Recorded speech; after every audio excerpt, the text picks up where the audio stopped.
Welcome back, ladies and gentlemen. Today I will be doing an unboxing of the Arrow Season 3 Arsenal figure that I just ordered from the Big Bad Toy Store. I just did a review of this guy right here, the Greg Capullo Designer Series Nightwing New 52 figure, and now I cannot wait to dive into this.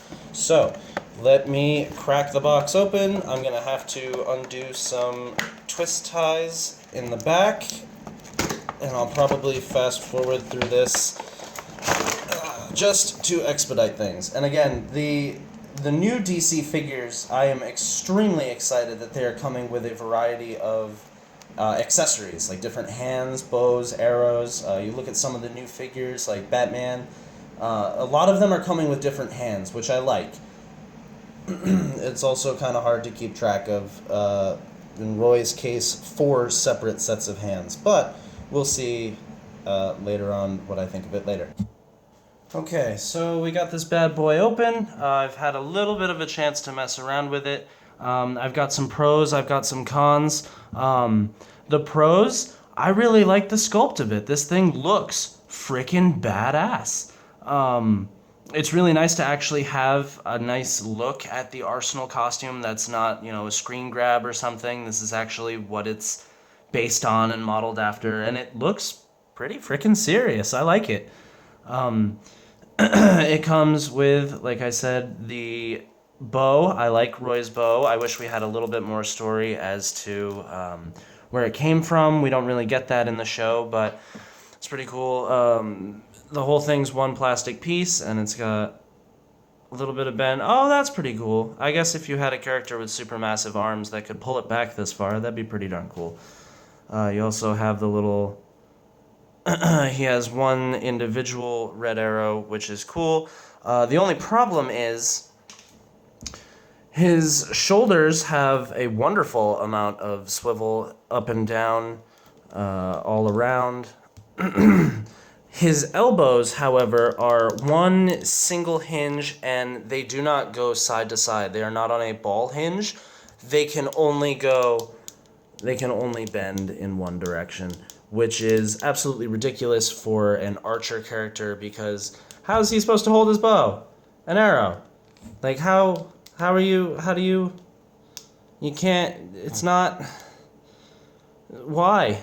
The articulation for a figure needs to make sense for that figure. Kind of like, and I've compared to the Marvel Select figures with the Nightwing figure.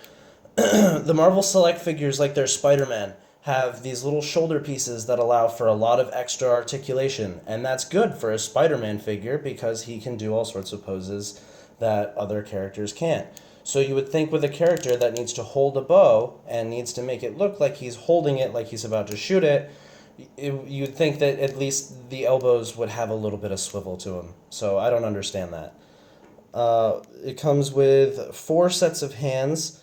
This is just the open hand pair right now, along with the hand to hold his bow. His knife sheath is pretty cool. This is a pretty thick, solid piece of plastic. Nice little prop piece. Shines kind of nice, but it's still a flat-ish kind of silver. And it fits right in there. I like that a lot. He has no... Oh, he does have a little bit of swivel at the waist. He doesn't have any ab crunch at all. He's got the legs. You got a pretty standard set of movement. This is basically what we're seeing on a lot of the DC figures lately, is they're trying to give a little bit of leg movement with the swivel. I like that, I guess. The ball hinge, sorry. The swivel on the thigh is decent. It's a little thick. They're stuck right now since it's fresh out of the box, but it'll loosen up after a while. I like all the buckles. Double jointed knees. That's pretty cool. And then no other articulation until you get down to the feet. You've got a little bit of up and down in those. I like how he's just wearing a pair of, just normal shoes that happen to match the costume.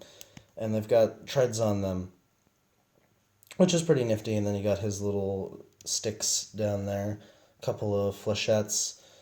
The quiver on the back, I think, is simple yet beautiful. Unfortunately, you can't fit this arrow into it. I haven't found a way to. Don't really need to, so that's okay. I wish you could pull his hood back. Well, it looks like you can a little bit. I don't want to break this thing and pull the hood off of his shoulders, but there's a little bit. You can see a little bit of the red paint is stuck onto his head, but that's kind of cool. You can take it off, and with the hood off, you can actually definitely see the likeness of Abercrombie a lot better without the hood on. And then there's that nasty little piece of hood paint that's stuck onto his head. But overall, I'm happy with the figure, I'll say.